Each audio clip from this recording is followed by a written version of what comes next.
Does everyone see the record? And when I hit record, does anyone else see that, or is that just on mine? I Okay. see it. If I'm doing a roundtable, because there's been a couple times where I've been 5, 10 minutes late. If you guys see me start a roundtable and the record button doesn't go, please let me know. Just interrupt me and say, "Hey, dude, hit record." So, but anyway, no, super excited about Dave and his presentation. Super relevant, like we were talking about before everyone popped in. This time of the year, but any time of the year about residents. And I just wanted to throw a few nuggets out there, like I usually do at the start of the meeting. A few things I was thinking about. And one is how important this time of the year is. For a couple of reasons. We talked about that in the summer and why the summer is more important. But I think as recruiters, we all look at a couple things. I think we all share a couple things in common. Number one, we want to finish the year strong.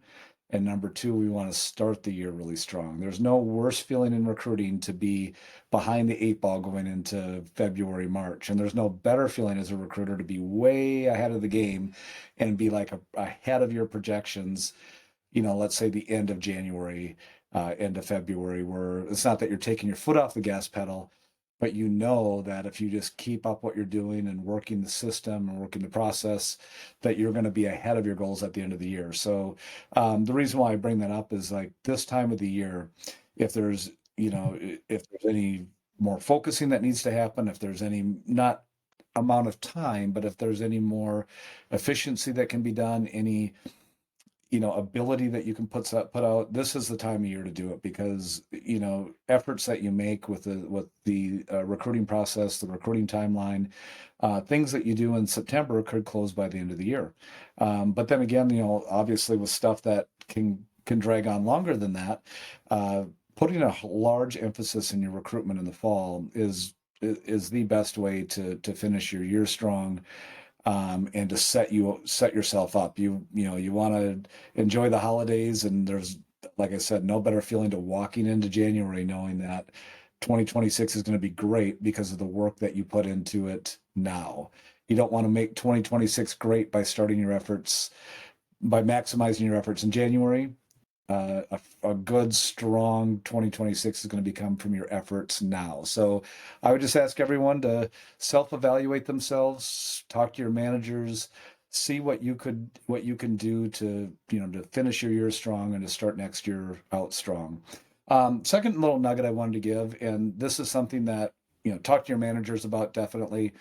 But when we're talking about general marketing, one of the most effective tools, or probably the most effective tool that I've used, is using client mailers for candidates. Like I was talking a couple weeks ago up in Canada about good baits, and that got me thinking about, well, what's some of the best bait techniques we can use. And so I've utilized over 10 plus years doing a lot of client mailers, taking good caliber candidates, marketable candidates, and sending out mailers to our clients. Now, that's where you want to talk to the managers, talk about, is this a good marketable candidate? What's the appropriate way for me to send out a client mailer? But obviously, we don't want to send out bad docs or unmarketable docs or waste our clients' times. But for the right docs and the right clients in the right situations, it is an awesome way to get in touch with clients. I've gotten more fee agreements that way. I've gotten more new jobs that way. Of course, we're doing that to try to get jobs to open up for these candidates that we're marketing. But it's really, as I was saying the other day, bait. It's bait to get in contact with clients. A lot of times it's hard to cold call clients and get in touch with them, but getting in touch with clients via using the mailer program and even clients responding saying no need or whatever that is, it's still an opportunity to talk to them about what their needs are. Great opportunity to look at getting fee agreements done, updating agreements, just that contact with clients. Where if you think about it, it's hard for us to reach out organically and get them on the phone.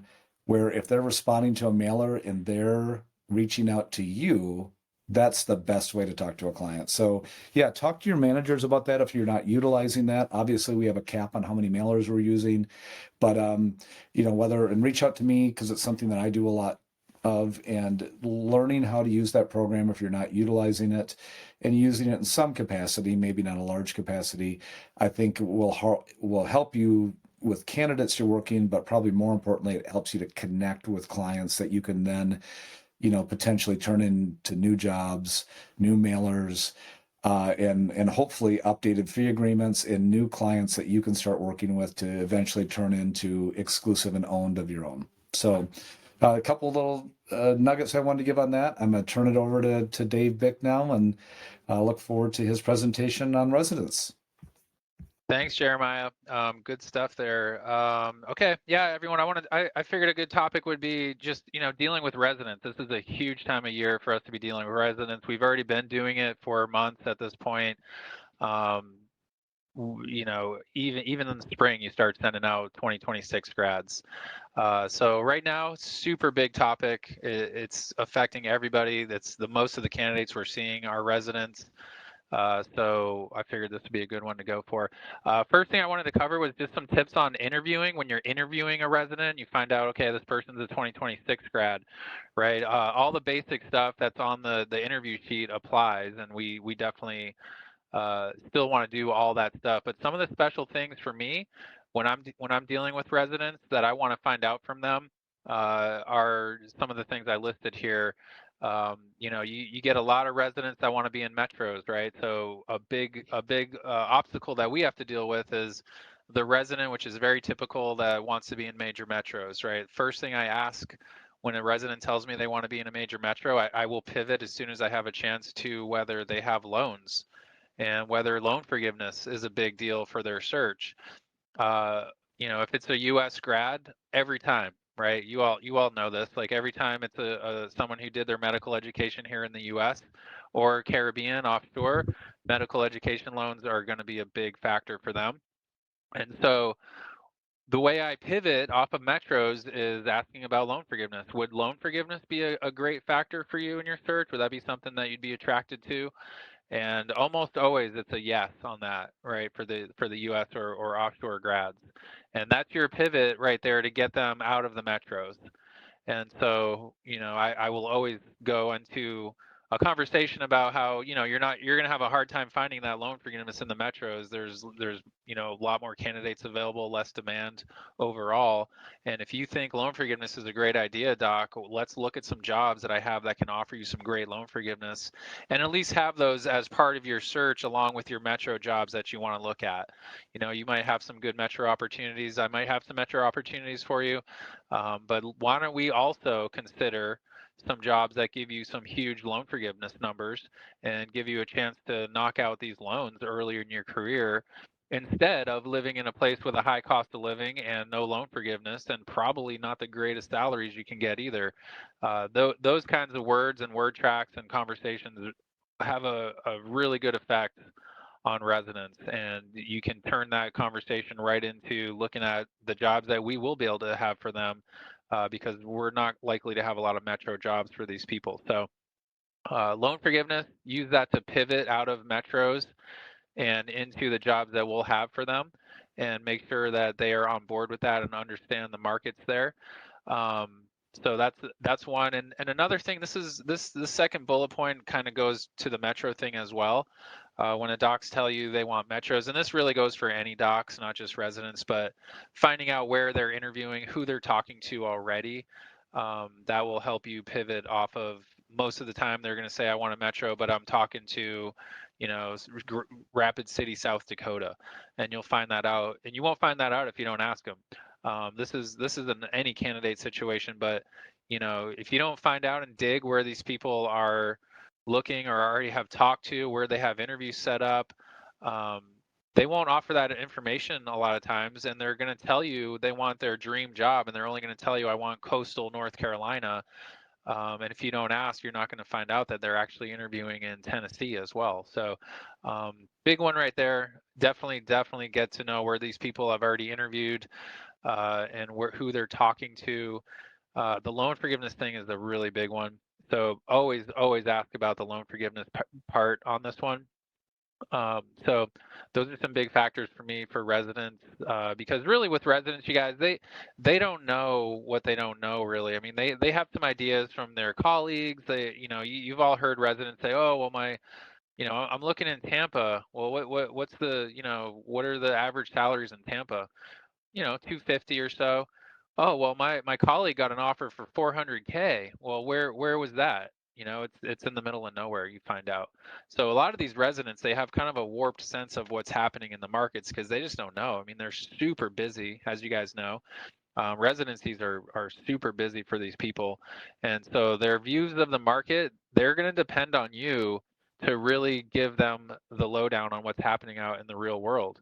And so you have to be prepared to try to figure out what their understanding of things is, and you know where they're getting their information, and really what the real world is like out there.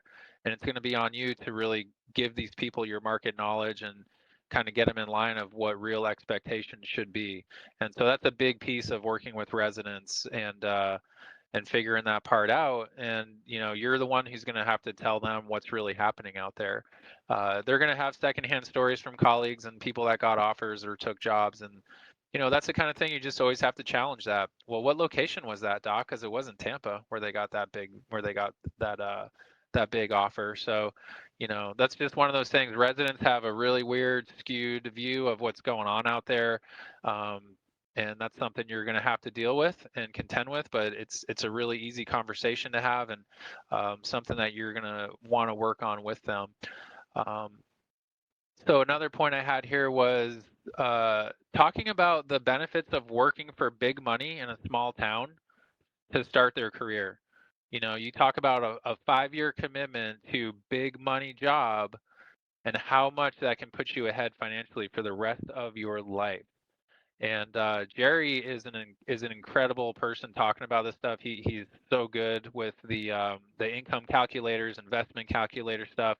But there are income and investment calculators all out there on the internet that you guys can use, and have this knowledge about what these people can gain by working in a big money job in a small town to start their career. Because again, the loan forgiveness piece is real. They're going to have loans, but the other piece is like, you know, do you want to be like way ahead of the game in 5 years from now as far as your nest egg goes and your retirement stuff and all of your income and where you are in life financially? It's a huge, huge benefit to go somewhere for them to get that money in the first 5 years. And then they're going to have 5 years of experience. They're going to have a huge chunk of nest egg, and they're going to be a really attractive candidate for the jobs if they want to move to a metro at that point. But it's a really good conversation to have with the residents about the benefits of working in small towns for big money. I mean, it is seriously big. And so always be prepared to have this conversation with them. And again, there's all kinds of really good investment calculators out there. And if you can compare a doc, like the extra 100K a year they're going to make or 50K a year they're going to make in that town over the metro location, and you just take that money and you start putting it into those investment calculators and talking to them about what that money's going to turn into in 20 years, it's like a huge reveal to a lot of these people who've never thought about this before. They're going to be making great money no matter where they go, but think about making just incredible money, way better money in a smaller town, big money package for 5 years of your life, and how much of a boon that can be for the whole rest of your life financially. So I would recommend like thinking about this stuff and familiarizing yourself with some of the investment calculators and some of the basics on this, and Jerry's a great person on this. Maybe we'll do a topic on this sometime, but there's information out there. But this is a really good one to have in your back pocket to talk to residents about, especially residents. I mean, this is a big resident conversation. So the more you can do that, you guys, the more these people are going to say, wow, this person knows what they're talking about. This is a really good information, really important information. It's undeniable information, right? And again, a lot of them are not thinking about it, don't really realize the implications of an extra 50K a year on their bottom line and what that could mean for their long-term financial stability and success. So highly recommend using these types of conversations, word tracks, and topics when you're talking to them to get them to consider the jobs that we're going to have that are going to be mostly high demand locations, smaller towns, medium-sized towns that we have. So that's a big one. Let's see, another one. I highly recommend figuring out. So residents, as opposed to practicing docs, their schedules are just bonkers. They change every month, right? Practicing docs got the same schedule the whole year. They know exactly where they're going to be when. Residents, it's really important to ask them about their schedule for the next month. And this is something you'll always ask any physician when you're interviewing them about when can you take phone calls, when can you go on interviews, right? This should be one of those things everybody's asking always automatically. Residents, the way I phrase that is I'll say, how's your schedule look for the next month? What are you doing? Are you on night call? Are you in the critical care? Is this, you know, the rotations could be super heavy, they could be really light. Make sure you ask the residents about what their schedule is like for the next month. When can you go on interviews and do phone interviews? Because a lot of times they'll say, I can't do anything in October. Like I already know I'm out for October. So that shows you better get some stuff done in September. That's a big one for them. So that's a really important question for the interviewing of residents. As I'm moving down the topic list here, you know, dealing with residents going on their first interview, this is going to be another big factor that, you know, most practicing docs have been on some interviews. A lot of residents have already been on some interviews, but a lot of residents you're going to talk to, they haven't been on any interviews yet. And so I highly recommend, you know, this is kind of after the first phone interview, when you're working them and working the process, coach them up on doing interviews. I would coach them up on doing phone interviews before the phone interview even happens, especially for site visits. You definitely want to give these people the full rundown of what to expect, what questions to ask. Make sure you show up looking sharp and looking professional. But yeah, residents, you definitely want to coach them up. I mean, you want to coach up all your docs as you go, but especially residents, you know, they just don't know what's going on out there. This is going to be the first time they've done interviews. And so you definitely want to hold their hand as much as you can. And this kind of ties in another thing is you'll have residents you're working and you send them on an interview and it's literally their first interview they've ever went on. So the obstacle becomes, I want to do like 2 or 3 more interviews before I make a decision, right? So that's something you got to deal with a lot with residents. And so, you know, you'll have a great interview, client's excited, they're going to put out an offer in the next week or so, a couple days, you're going to get an offer for your interview. And your resident is like, hey, I can't take the first interview I do. I mean, sometimes they do. Sometimes it's like a home run, right? It's not like this could never happen. But more often than not, the docs are going to need to do more interviews. They're going to want to do more interviews. Hopefully, they've already got those scheduled for like the next couple weeks. But you know, you have to be prepared to get into the situation where your offer is out, your resident's holding an offer from your client, and your resident is like, hey, I've got 2 or 3 more interviews I'm working on scheduling over the next month, month and a half. Okay, so then you've got a little bit of an issue with time kills deals, or a big issue, honestly. So that's something definitely, you know, strategies, talk with your managers about this. But, you know, for me, uh, always going to the question of, hey, what can this client do? What can my client do to get you to stop your interview process and just take their job? Is that an option for you right now? Is there an offer they can put out there to get you signing and stopping your interviews? You know, that's a question for every doc you have that goes on an interview. Definitely something you want to pose to your residents. If there's no way around this, which a lot of times it's just the way it's going to be, the best thing you can do is keep your client engaged with your candidate during this time. Clients are most likely going to say, yeah, you know, I agree, they should do some interviews. You know, we want them to make sure they want us. You know, you see that a lot from the clients. We want them to make sure that this is a good fit. So we're, you know, go ahead and do your other interviews. In that case, you definitely need to make sure that your job is staying on top of their mind. Make sure your client is keeping in regular communications with them.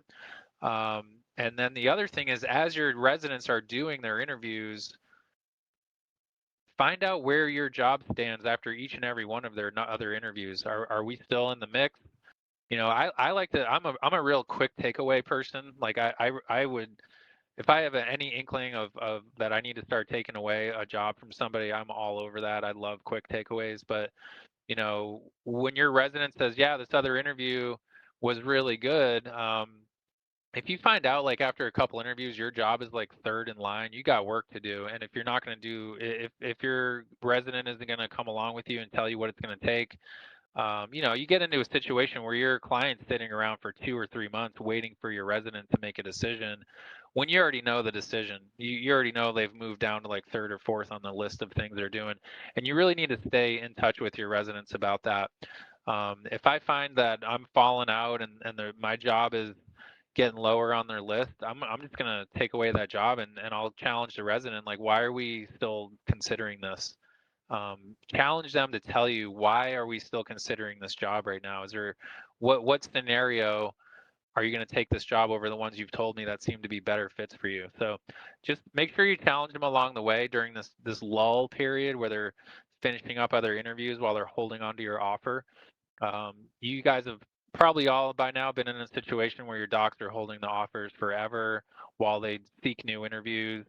Um, if your doc is literally seeking brand new interviews while they're holding your offer, that's a pretty bad sign. So at that point, I'm moving to take that away or resolve it and get them to tell what it's going to take the job there.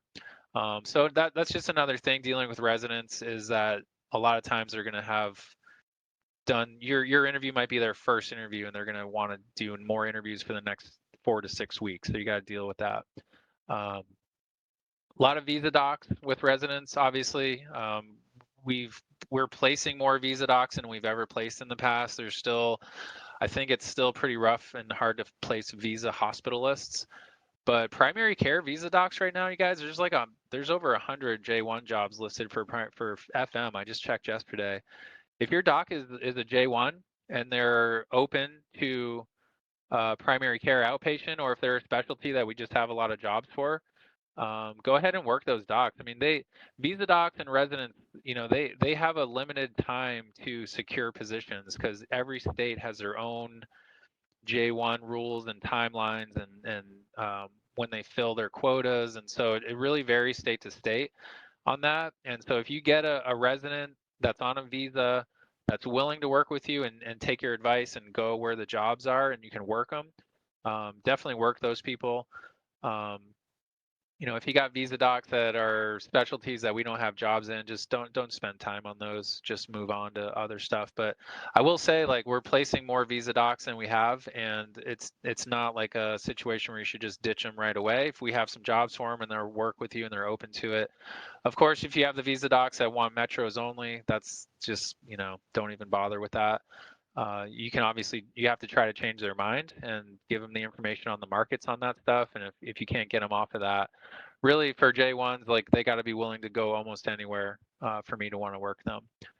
So those are some factors for that. As you're looking at jobs with residents, there's a rare resident that will be okay in a solo position.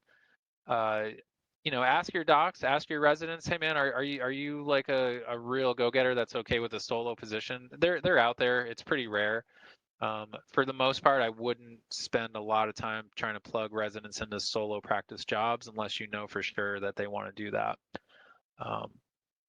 That's a little bit of quick tips for some of the interview stuff for residents that are important. It's really, familiarize yourself with the financial side of the stuff. They need education on financial stuff, and that's where you can really get in there, open their eyes, especially if their spouse finds out what you're telling them, or if you get a chance to talk to the spouses. They the big money stuff is just an undeniable conversation.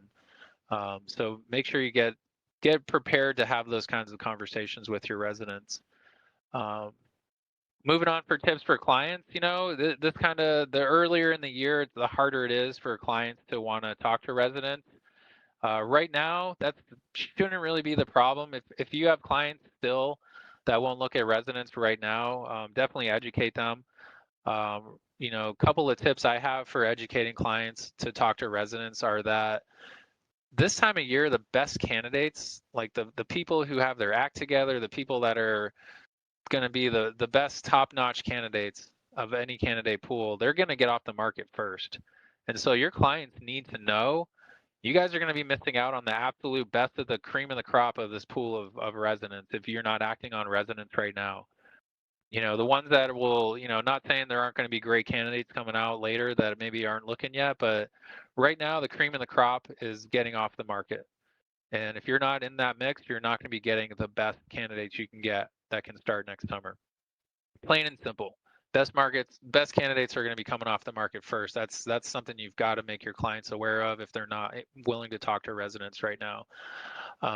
The second thing is the longer we move along in the year, the closer the residents become to starting the same time a practicing doc can start. Very common that you hear a client say, oh, I want someone that can start sooner. I can't look at a resident. Well, once that calendar flips over to January, that's basically out the window.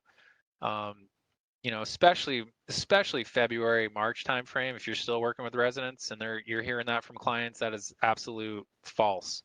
Once it becomes January, these people setting interviews, reviewing contracts, signing, getting credentialed, all that stuff is months and months, and so they're about available the same as a practicing doc. So, you know, even as you're getting into like December, I would start using those lines on clients if you had to. Look, it's not that much difference. You're talking about, you know, client, are you willing to like rush the process for someone that can start 2 months sooner than this incredible resident right now? You know, so that's some word tracks you got to use with your clients, because once December, January comes along, there's really not much difference between start times. You know, and also the residents, you know, every client wants to give you for salary numbers, you know, everyone gets the 225 to 240. They love those ranges, right? The ranges are so popular for your clients to tell you. Well, who do you think the bottom of that range is for? It's for residents, right? So your client wants to hire someone at the bottom of their salary range. The resident is the one to go after. It's going to be cheaper to hire a resident in most cases than a practicing doc who's already been cranking and making great money for 5 or 6 years, that's used to a big income and has been doing it. You know, residents don't, you know, they take some time to ramp up. You know, they're not typically going to have a full practice and really producing at their peak for at least a year. But they're also going to be cheaper to hire. They're the ones that are at the bottom of that range. That's why the clients give you these salary ranges, because the residents are the ones at the bottom of the range. They have no experience and they're going to take a while to ramp up. Clients generally lose money on residents for a while. So that's you know, it is cheaper to hire a resident usually. So that's another talking point for your clients. But yeah, sometimes you got to do some heavy lifting to get clients to really consider the residents, and these are some good ones. You got to throw these talking points out at them, and you got to convince them. The one thing you don't want to do is just take no for an answer on some of this stuff. And you know, I'm not looking at residents. You know, I don't want a resident. It's they're not ready in time. Whatever it is, you got to come back with these talking points. You know, the best candidates are coming off the market first. That's a big one. You want the best of the best, the cream of the crop. They're coming off the market now. You know, you get to the point at the end of the year and the clients are like, well, why doesn't this person have a job yet? You know, because people like you won't hire them. So anyways, that's another one. So then I have a little section on working the process here. I did talk about this already. You know, the docs I want to interview for months. Another thing you can do is get the client to put a deadline on your offer. That's really goes for anything, and not just residents, but that's a good thing if you need it. You know, keeping the doc and the client engaged as much as possible is a big one. There's nothing better than constant communication, making the doc feel the love from the client, keeping them engaged, and then keeping up the feedback from your doc after every visit. Like literally every visit they go on, you know, you got to find out when are they going on these visits, when can you make a decision. After every visit, you know they're doing, I would hit them up and say, hey, how was that visit? What did you think of that compared to our job? You know, how does it compare? Are we still number one? Are we number two? Are we tied for first? Like, find out where you are with these things, because if you have work to do, you want to identify that as soon as possible with your docs and your clients. You know, and eventually you're going to have a takeaway. If your doc's going on a bunch of interviews and no one's hearing from them, that's a tough position to be in. Don't be afraid to pull out the takeaways for that. You know, things you can do with your clients. Resident stipends are a big one. If your client is wondering, like, what can I do to close down this doc, this resident, if they don't have a stipend in their offer, that's a really good one. A lot of places are doing stipends right now. They're very, very attractive. A lot of times you see $2,000 a month for the docs while they're in training still until they can start. That's a very common one, but that goes a long ways. We know the residents are not making good money yet. They're working super hard and they're making low money. And so a couple extra $1,000 a month um, as a benefit to sign their contract and get some money while they're working is a really attractive thing. So if your client does not have a stipend in their offer, have them consider that. It's a really good way to lock down your residents. Um, Another thing I wanted to say is that being aggressive with residents, it's the best class of candidate to be super aggressive with, right? They're not on the market yet. A lot of times you're going to get a resident, they're just starting their search, especially this time of year. I highly recommend being very aggressive with them. Get the parameters that you feel comfortable with on them, because for the most part, their CV is not going to get out there, but it is going to get out there a lot. Residents get out there so much, just other recruiters working them, just job boards here and there all over the place. Residents end up getting out on the market a lot, and you want to be the one doing that. You want that to be your send outs. You want to cover your bases as much as you can, but I am very aggressive with residents, and I would take any reason to make a name clearing email for them. um, Anything that matches geography wise, job wise, what they're looking for. You're got to get those key parameters from them when you interview them, and figure out what those key parameters are, and then run with those and have a loose parameter on that. Like just get them out, be aggressive. Obviously, everything you're doing for every doc, not just residents. Whenever you're doing a send out for them, you're going to get back to them right away with the information on that send out. Get that yes or that no, and be really aggressive with the residents on that, because one thing you definitely want to do with residents is try to fill up their dance card with your stuff. You want to be the one who's got all their phone calls getting set up, all their interviews hopefully are going to be through you. So be super aggressive with residents. Um, they're going to be getting out there one way or the other, whether it's another recruiter or their own work on job boards, but they tend to get out there pretty widely. So if you have a resident who's open into a lot of places, be very aggressive with them. I'm more okay shotgunning residents out than any kind of doc. So residents, I would say go for it. Um, and that kind of wraps up some of the stuff I have here. Really the financial piece and the loan forgiveness piece are really big for them. Finding out their schedules with their programs, really big, because it really varies. And if you don't know that your doc can't talk to anyone in October, and you haven't been pushing hard to get people in touch with them for the last 2 weeks of September, all of a sudden you're finding yourself with a month where you can't do anything with your doc. So find out their schedules with their programs, because a lot of times they have months where they are just going to be gone and can't do anything. And yeah, and take this chance to really coach them up. Residents are really moldable. You guys are the experts. We know what we're doing. We know the markets. They don't know really much of any of this stuff. And so get your relationships going with these people, and guide them through this journey where they're going to be taking their first job, where they're going to be realizing 7 or 8 years of work to get to this point post undergrad, and they're finally getting to this point. It's a huge thing for them, getting that money, getting that great first job. It's a big deal, so be excited to work with them. Explain to them what a privilege it is to help you find your first great job and get your first big signing bonus and all this great stuff that's been a culmination of all these years of work that you've been putting in. It's a really neat thing, and it's a really exciting time to be a part of their life and help them. And so, you show that kind of enthusiasm, and that you're happy for them and stuff. It really helps to make the relationship solid. And if you're giving them great financial advice and how to invest that first 5 years, they're going to be on your side, and they're going to know you're on their side. And it's a great way to get those really strong relationships going with your residents. And so yeah, those are some tips I wanted to share on this. And I guess at this point we can open it up to some questions, unless you got something else, Jeremiah, Well, Jerry, anyone else that I want wants to to jump jump in in. really quick with one thing, or two things really, to reiterate the aggressiveness with residents, right? There is no other group of employees that is so well timed in needing a job. Every single year, a new class of graduates comes into our hands, right?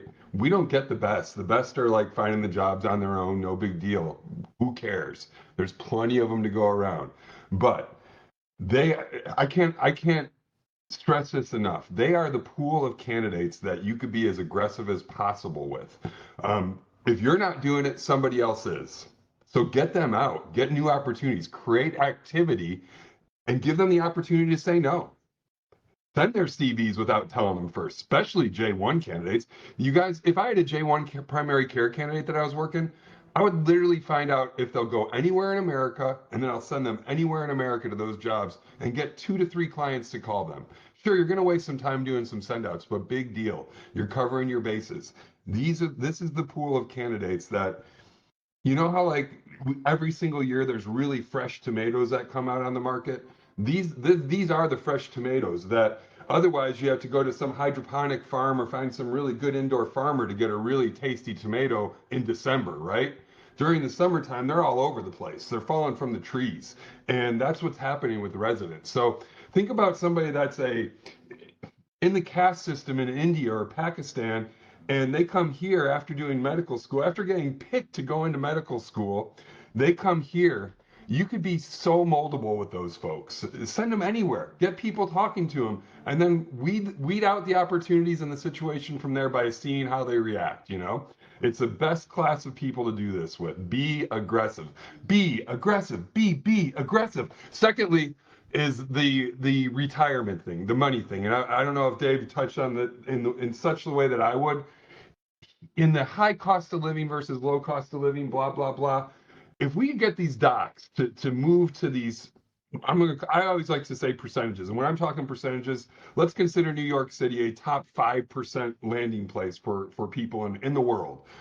A lot of the communities we work with are, I say, sub 50%, maybe sub 20%, maybe sub 30%, maybe 70%, whatever they might be. We could try to get them to go to these lower cost of living areas for high base salaries, high sign-ons, high loan forgiveness, whatever it might be. Essentially, get them into a situation, get them into a story where you're going to be able to talk a story to them about, you're going to be able to go to Bolivar, Missouri. I know it's in the middle of nowhere. You could go to the Ozarks on the weekends. You could buy yourself a nice pontoon with all the extra money you're going to have, but you could go there for 5 years. 5 years. Each year, you're going to put away an extra $150,000 that you wouldn't even have if you went to the high cost of living area. And when you put that money in an investment account, you're going to be able to retire 10 years earlier than your colleagues that started their careers in a high cost of living area. And that's the story that I like to weave to get candidates to open up to these jobs that they wouldn't otherwise consider, or that you want them to consider that they're still not considering. But once they get on the phone with the client and the client's like, hey, Billy, this is a 150K sign-on bonus, and we're going to pay all your student loans in 3 years. So you're pretty much going to leave a multimillionaire in net worth in only 6 years. They start listening. They start thinking about the fact that they've already sacrificed, what is it, 7 years minimum post bachelor's degree, maybe as many as 12 years to get to this point in time. So why not sacrifice 5 more years and have financial freedom for the rest of your life? That's the story that I like to weave when it comes to that high salary, low cost of living area. It's not what you're getting necessarily now, and you're getting a hell of a lot when you go to that situation. It's what you're getting when you're 45, when you're 50, when you're 55. You get the freedom to do whatever the hell you want at that point in your life. And know what else? After your first 5 years, you get the freedom to go wherever you want in the country, work wherever you want, high cost of living, low salary, whatever it might be, with a ton of money in your bank account because of the 5 year sacrifice that you made. And then lastly, the nice thing about that is the longer we could keep our candidates, wherever they might be, whomever they might be, in these communities that are easy to improve upon, I'm talking your 50% and belows, your 70% and belows, the longer we could keep them in those communities, the more times we could get to place them in our careers. 2, 3, 4 times before they get to that final retirement home that they're going to call home for their grandkids. You know what I mean? So if we could keep them go from a 10% to an 18%, then we give them that jump to a 32%, and all along the way they're making a bunch of money. It's a great way to recruit candidates on the long run, because candidates are commodities. They come and go. We got to treat them with respect. We could even become friendly with them. But the clients are keepers, and they're here forever. So we just got to keep shipping these candidates to the clients and keep making connections. And when we don't, just let people know we made a mistake and move on. No big deal. But those are my two key takeaways from working with residents: is be aggressive, be aggressive as you could possibly want to be, and get to weaving those stories about how working in these smaller communities at the front end of your career could take years off of the tail end if you so desire. And that's it. Thanks, Dave. Hey, Dave, Good. and Yep. Good I had a addition, question. Jerry. Dave, I had a question for you that I hope you could share with the team. So, kind of what you were saying earlier about, residents not knowing what they don't know type of thing. Like for instance, I spoke to a doc last night, final contract negotiations, and out of the blue, doc says, "Oh, hey, I talked to an attendee and they told me this about the contract." And I'm like, "What are you talking about?" So it was like a 30-minute conversation trying to break down these walls about them having no clue. It wasn't mad at them. They just didn't know what they were talking about. Their attendee didn't know what they were talking about. And I had to try to break down those walls. What in your experience have you noticed, like, because they don't know what they don't know, obstacles and things that you've had to overcome that we all know that are different that you've had to overcome, whether it's the very start in their search or the very end of the contractual phase? In your experience, what have you seen that are some obstacles that you have to overcome because they just don't know any better? That is a big one. The mentors in their programs, right? They all have, they're all having mentors look at their stuff. And from my perspective, I don't say this because the docs really trust their mentors and their colleagues and their programs as they should. These people are super important to them, but they're also people that are generally in the lowest paying academic jobs in the world, and they're not out on the real market. So I kind of cringe when I have like the people saying, well, my mentor or my program director thinks this or that about this offer. And you have to kind of walk a fine line on that because they definitely trust them. But like I said, like the people that are these are the low. We all know academic jobs are the lowest paying jobs that there are. So like these people are not out there looking at a bunch of different contracts, and they're not really. I mean, they see the contracts that their residents get, but I just it's something you do have to overcome. Um, by just being like, hey, I know your mentor said this, but we've been doing this for 30 years and we see thousands of contracts, and so here's where my market knowledge should trump that, and you just have to walk that fine line about that. So yeah, and the other thing is just the unrealistic expectations based on what their colleagues are experiencing or where their colleagues signed. That's another one that is super common that you're going to have to overcome. Um, sometimes you have to get all the way down to the point where, well, like, are you holding that offer? Is that an offer you have? Or would you go to Fargo, North Dakota? No? Okay. Well, what are we talking about here? Let's talk about the real world and the real places that you would consider and the types of jobs that you really want. So those are a couple big ones right there. And you have to be prepared and experienced to go over those types of things with them. But I'd say the mentor stuff can be pretty tough because you're a new person in their life that's been with them for a couple weeks, and this mentor has been with them for years, and so you really have to be able to overcome that by just explaining your market knowledge and what the real world is like out there, and how many contracts we've looked at, how many docs we've played. We place tons of docs, look at tons of contracts, and this is what it is. You don't want to, as much as you might want to throw their mentor under the bus, you really can't do that because you'll just ruin your trust with them. So yeah, that one, unrealistic expectations. Hey Dave, let me chime in real quick on Yep. on that one for the not the mentor but the colleagues, because you guys have also always heard like, oh, but my colleague got this offer, that offer, and I love to drop the bomb of, well, you're not your colleague. Yeah. And then just be quiet and see how they react. I urge you guys to try that method sometimes just to see how they react. It's really fun. That's all. Yeah, that could be a range of anything from like hanging up to, yeah, you're right. I don't want to live in rural, no middle of nowhere. But yeah, It could end the conversation pretty quickly. So yeah, what about you, Jeremiah? What do you got on that? You must have some answers to your own question on that one. Those were two big ones for me. Well, I mean, I think I was kind of thinking about talking to them for the first time. And I think for me with residents, it's really important for me to really get in the weeds on not just like, okay, where are you looking? Oh, I'm looking X, Y, and Z. Okay, I'm going to be the order taker and go out and look for that. But I think, establishing rapport with them right away is really important because, they may be telling me, this is what I'm looking for, this is where I'm looking.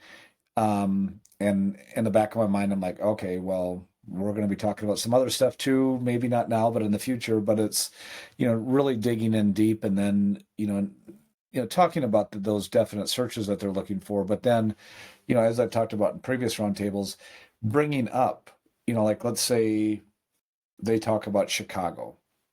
And immediately I'm going to talk about, okay, well, let's talk about Marion, Indiana. Let's talk about Richmond, Indiana. Just like, would you ever consider, well, here's another job. I know this is a little bit further than what you mentioned, but check out some of these details on this job and what the earning potential is, or, what this may be.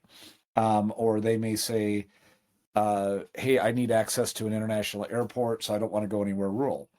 Well, I know this because it's my own client, but I'm going to immediately talk to them about Rapid City, South Dakota, not because it's close to a metro, but because I know that their airport, which sits 5 minutes from the hospital, flies to 8 major metros, direct flights to 8 major metros. I won't spit them all out, but they're the big cities. So I'm like, okay, you might not, your willingness to be outside the metro is there. You need access to the metro, but let's talk about some of these, locations. Let's talk about this particular location. Here's some of the selling points on it. And they have an airport that flies to 8 major metros.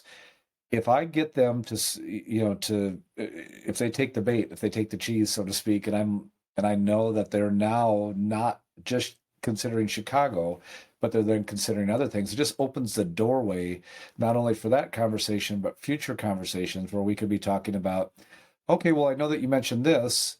Here's a new job that just came open. Or you're having these continual conversations and you keep getting in the weeds with them, keep talking to them because you're listening for nuggets that you can utilize, whether it's their spouse or significant other, their kids, I want to be close to Chicago because of this. And all of a sudden you hear, whether it's schooling, sports, whatever that is, that outdoors, whatever that makes them want to be in that particular location. Oh, I hear you, Doc, but you love the outdoors, you love kayaking, you love this. Here's some other locations above and beyond this particular location that's excellent for the outdoors. It kind of matches what you're looking for, kayaking, mountain biking, whatever that may be. And so I think it's, for me, it's really important to get into the weeds with the docs, talking to them for the first time, establishing that rapport so we can talk about other job opportunities, so I can throw out other things to them to see, are they absolutely locked into that location?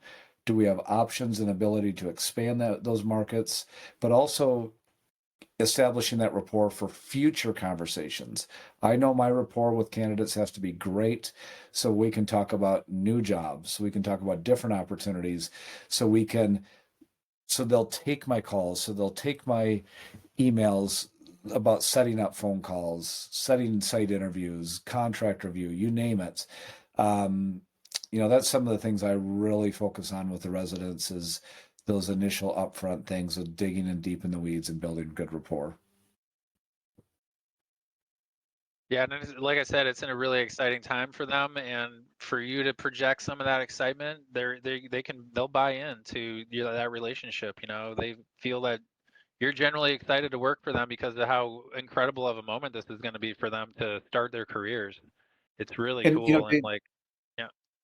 one thing that you mentioned earlier that I think you mentioned is how stressful that can be for candidates, and that if you are positioning yourself as a trusted advisor and they see you as someone that's trusted, you can ease a lot of that stress. You can ease a lot of that concern that they have, and how you're doing the work for them. You can help them navigate that entire process and alleviate a lot of that. Just because of how new, fresh, unaware they are of the entire process. And so that's what I'll do a lot of times is I'll map out, I'll lay out to give them vision on how this process is going to work, what I'm going to be able to do for them, how I'm going to help them along the way, and acknowledging how busy they are. Doc, I know how busy you are in your training. I know how much limited time you have to do X, Y, and Z. That's why I'm here. That's why you don't want to work with anyone else, because this is what I'm going to be able to do for you. This is what I'm going to be able to take off your plate. This is what I'm going to be able to help, advise and encourage and all of this. So you can focus on finishing training. So you can focus on finding a house. So you can focus on filling out all the paperwork that you're going to have to go to the new job. And I can take all the busy work for you that you just don't have time to do, along with finding other job opportunities that you're not going to have access to. So that's another way I try to lay that out for new residents, to position myself in a place that that other recruiters may not. Love it. Good stuff. All right, who's got some questions?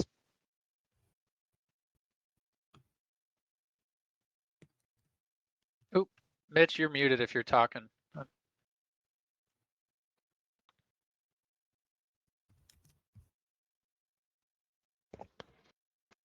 No, I wasn't. I was just gonna say I've tried to work with some J1 hospitalists, and I don't want to rule them out, but I'm glad to hear that you've made the point on primary care J1 docs, and that it is worth spending a little bit of time on.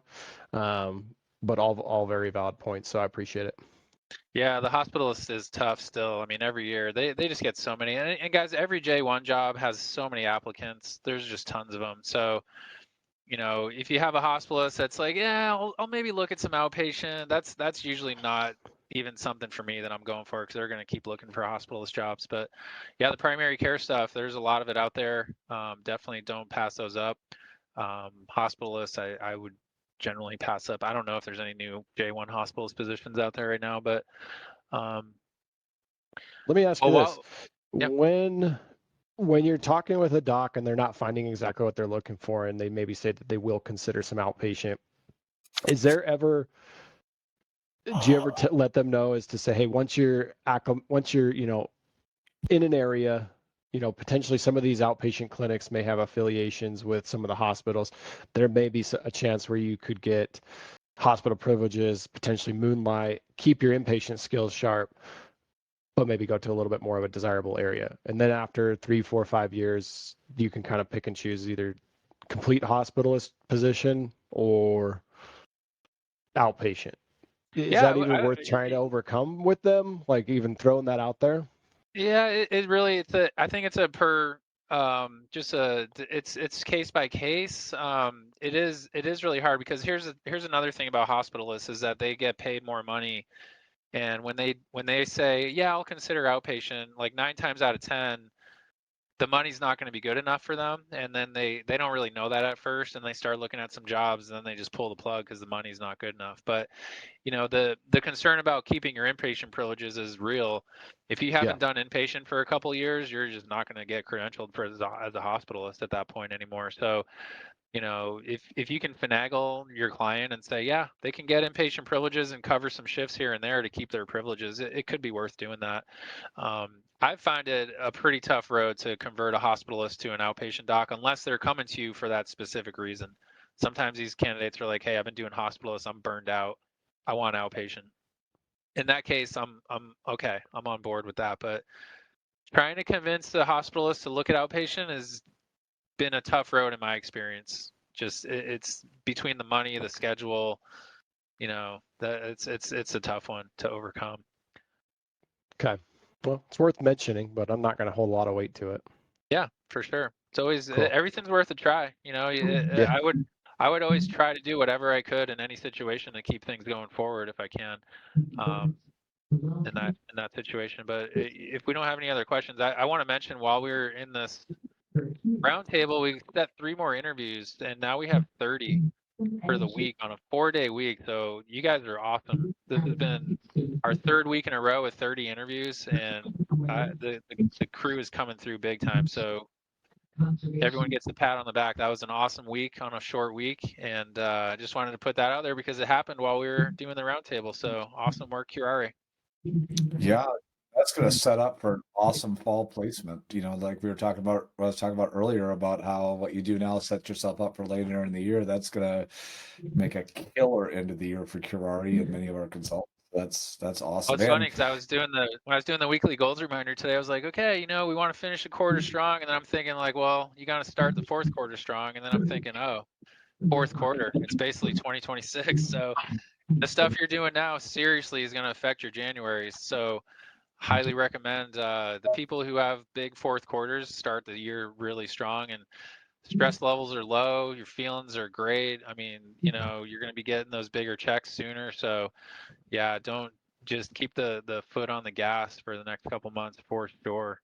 You know, and I'm sure that everyone can see also the collections this month so far in the first week is awesome. So we're at, you know, we talked about how this could be the biggest collection month in the history of the company. So yeah, you know, let's not wait till the end of the month, middle of the month to make sure those collections are coming in. If there's stuff that's due, stay on top of it because we have a awesome beginning of the month for collections. All of us want to get paid and get that commission, and we, of course, as a company, want to hit that record. So yeah, just stay on top of your collections too, because this is shaping up to be the best collection month we ever had. So yeah, awesome to It's everyone. big flip and check season, everybody. It's big flip and check season. A lot Yeah, of people have a lot of money coming in this month. Christmas in September, right? Well, everyone, does anyone else have anything that they you know want to talk about in regards to residents, questions before I kind of wrap up the meeting?